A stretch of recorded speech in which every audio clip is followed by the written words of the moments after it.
এভাবে একবার গোবিন্দভোগ চালের মুড়ি ঘন্ট বানিয়ে দেখুন, খেতে দারুণ লাগে। একেবারে কিন্তু শর্টকাটে দারুণ একটা খাবার হয়ে যায়। এখানে আমি গোবিন্দভোগ চাল নিয়েছি 100 গ্রামের একটু কম নিয়েছি। আর এখানে মাছের মাথা আগে থেকে নুন হলুদ মাখিয়ে রেখেছিলাম। কড়াতে অল্প তেল দিয়ে দেবো। তেলটা গরম হয়ে গেলে মাছের মাথাটা উল্টে পাল্টে ভেজে নেবো।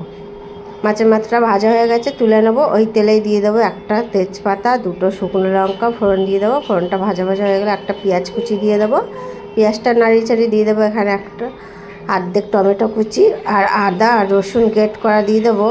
দিয়ে এটা খুব ভালোভাবে তেলের ওপর নেড়ে ছেড়ে নিতে হবে। এবার স্বাদ মতো লবণ দিয়ে দেবো, হলুদ গুঁড়ো দিয়ে দেবো, আর দিয়ে দেবো লঙ্কা গুঁড়ো আর একটু জিরে গুঁড়ো দিয়ে দেবো। দিয়ে খুব ভালোভাবে অল্প একটু জল দিয়ে খুব ভালোভাবে কষিয়ে নিতে হবে, যাতে মশলাটা পুড়ে না যায়। খুব ভালোভাবে কষানো হয়ে গেছে। এর মধ্যে দিয়ে দেবো অল্প একটু ধনেপাতা কুচি।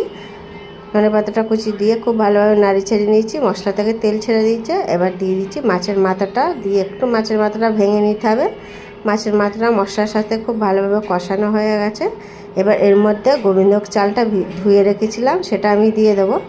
গোবিন্দভোগের চালটা দিয়ে আবারও খুব ভালোভাবে নাড়িয়ে চাড়িয়ে নিতে হবে, মানে সবার সাথে একটু খুব ভালোভাবে কষিয়ে নিতে হবে। খুব সুন্দরভাবে কষানো হয়ে গেছে। এবার আমি এর মধ্যে দিয়ে দেবো গরম জল দিয়ে দিতে হবে। গরম জল দিয়ে দিলে টেস্টটা আরও বেশি ভালো হবে। এখানে আমি 1 বাটি আর একটু সামান্য একটু জল দিয়ে দিলাম। দিয়ে দেবো একটু 2-3টা কাঁচা লঙ্কা দিয়ে দেবো। আর দিয়ে দেবো কিছুটা ধনেপাতা কুচি। অল্প একটু ঘি দিয়ে দিলাম, অল্প একটু গরম মশলা, নেড়ে ছেড়ে এটা ঢাকা দিয়ে দেবো। গোবিন্দভোগ চালের একদম মুড়ি ঘন্টটা রেডি হয়ে গেছে। একটু হালকা হালকা ঝোল আছে।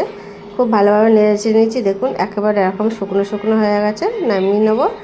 যত ঠান্ডা হবে ঝরঝর হয়ে যাবে। রেসিপিটা ভালো লাগলে সাবস্ক্রাইব